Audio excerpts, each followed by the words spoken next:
Who are you? Anne Boleyn.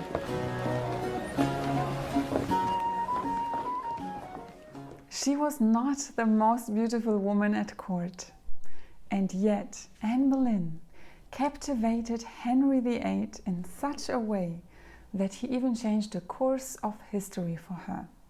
How did she do it?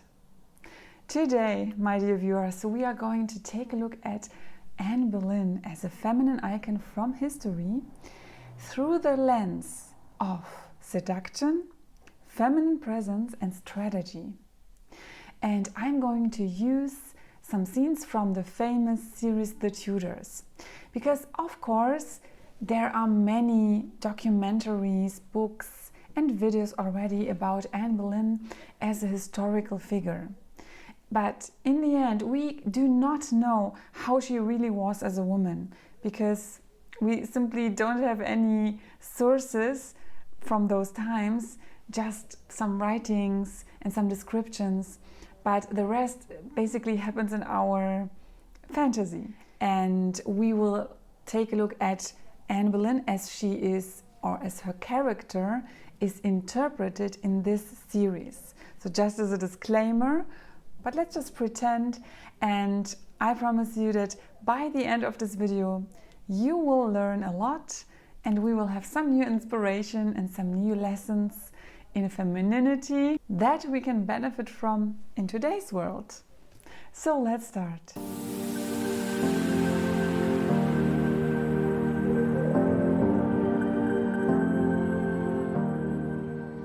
Hello my dear viewers, and welcome back to my channel. Many of you might have seen the series The Tudors, for sure might have heard about Anne Boleyn, but I will still tell you a little bit of the background for those of you who don't know her. Anne Boleyn was the Queen Consort of England. She was the second wife of Henry VIII. Of course, her end was a little bit tragic, we will come to that later, but this is not a history lesson. This is about femininity, and we will really look at specific things that Anne Boleyn used in order to seduce Henry. Why I chose Anne Boleyn as an example for an historical feminine icon is because Anne Boleyn teaches us that seduction is not only about beauty, it is also about intelligence, restraint and presence. If you are already subscribed to my channel, if not, push the button and subscribe now and hit the notification bell, because we are looking at several different historical and contemporary feminine icons. You might have noticed that every feminine icon that we have so far looked at, Cleopatra for example, Monica Bellucci, Marilyn Monroe, they all have something individual. They all have their own way of using their femininity, of living their femininity, of expressing their femininity. There is something that we have not yet talked about, and Anne Boleyn is the number one or the best example for this aspect, and that's the power of withholding. So this is basically the first aspect of seduction that we will take a look at. She refused to become Henry's mistress. Like all the other women were super happy that Henry VIII picked them as a mistress. I mean, he had countless mistresses before Anne, and he was also married. He had already his first wife, Catherine. Anne, even though she had the chance to become his mistress, which was already in those times, would have been like a big success, she refused that. And this made her very different from the other women at court. And what is the lesson from this? The lesson is that sometimes saying no can be more powerful than saying yes. And in this specific situation in which Anne Boleyn found herself, she simply acted in a very strategic way. She was different than the others. There was already the desire from Henry VIII. So he desired her, but she made it a little bit more difficult for him, not a little bit, much more difficult, to get her. But he, as he was a hunter and he wanted to have her, this made her even more valuable for him, because in the end he wanted to reach his goal, he wanted to have her, and by withdrawal and wanting more, he eventually went along with that, and in the end she became his wife and the queen. So use this lesson carefully. It doesn't mean that you should always say no and should always withdraw. It really depends on the situation, but always remember that you can have your boundaries. If you don't want to get into a situation that is not beneficial for you and that you actually do not want that way, you don't have to say yes just because everybody else would do that. Sometimes it's good to take a risk, to stay true to yourself and to what you really want, and simply say no, because this can even bring you closer to your goal. I hope you get my point, but I'm sure you do. Anne Boleyn had charisma that went beyond beauty. I have already talked about charisma in some other videos, and I will link them here and also down below so that you can watch them, because charisma is something that will also distinguish you from the rest, and that is worth developing. And yes, you can develop charisma. But now let's look at Anne Boleyn's charisma. She was not known to be super beautiful. I mean, for those times, all times had their beauty standards, of course. And for those times, she was not considered a classic beauty. But she had a very sparkling eyes. So she had a feature in her face that has been quoted, that has been like even written down, that stood out. That shows us that you also don't have to look like everybody else. It's even better if you don't look like everybody else. If you have some kind of feature that makes you special, market them in the right way. That means if you simply make the best of yourself and be confident about it, it can be beneficial for you, even though you are not the beauty standard. So that's the first lesson. And also she had wit and charisma. So personality, basically. Personality has always been attractive, even though some might say it is not important. But for those kind of men that we are talking about here in those videos, especially in those historical examples, those were men of power, those were state leaders, those were kings. For those men, just a beautiful woman was a beautiful woman. They had tons of them. They had access to all women.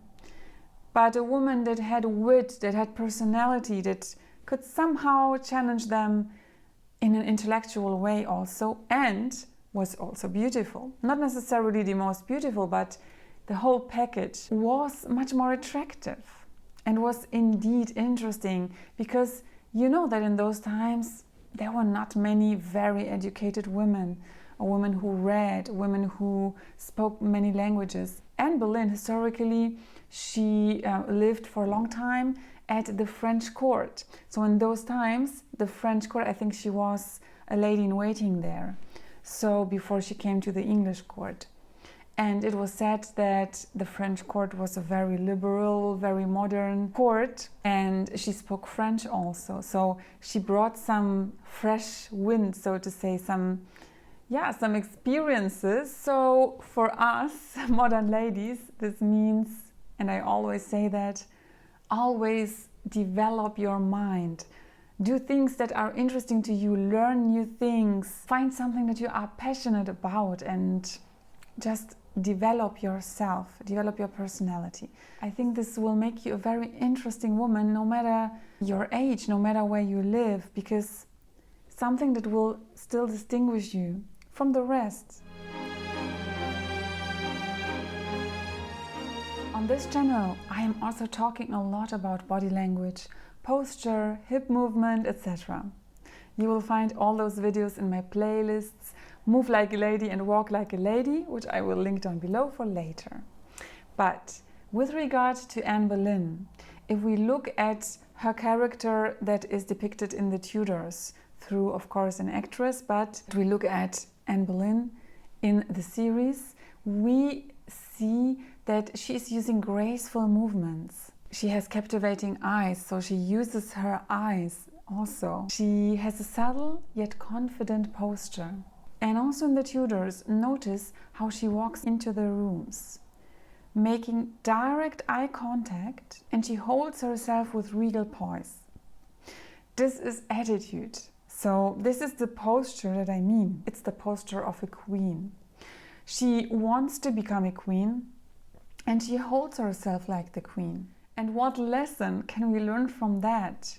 First of all, that body language can seduce much more effectively than words. And second, that you should always keep the right posture, a good posture, an upright posture, because this will make you appear in a certain way. This will give you charisma.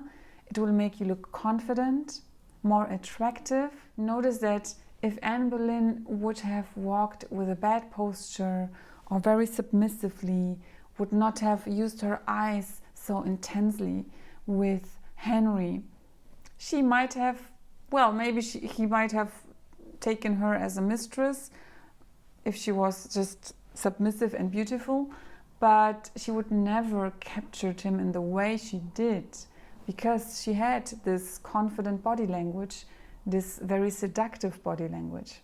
That, again, made her different from the other women at court. Emotional intrigue and intellectual stimulation. Anne Boleyn had a lot of intelligence. Her mind was very active. And it is her mind that kept Henry so intrigued.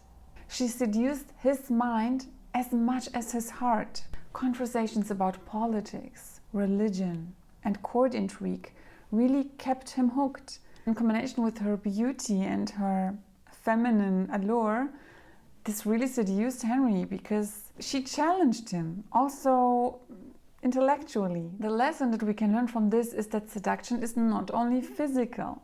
I think we can learn that in general. Depth and intellect often create a long-term seductive effect, long-term fascination. She even advised him with regard to state matters.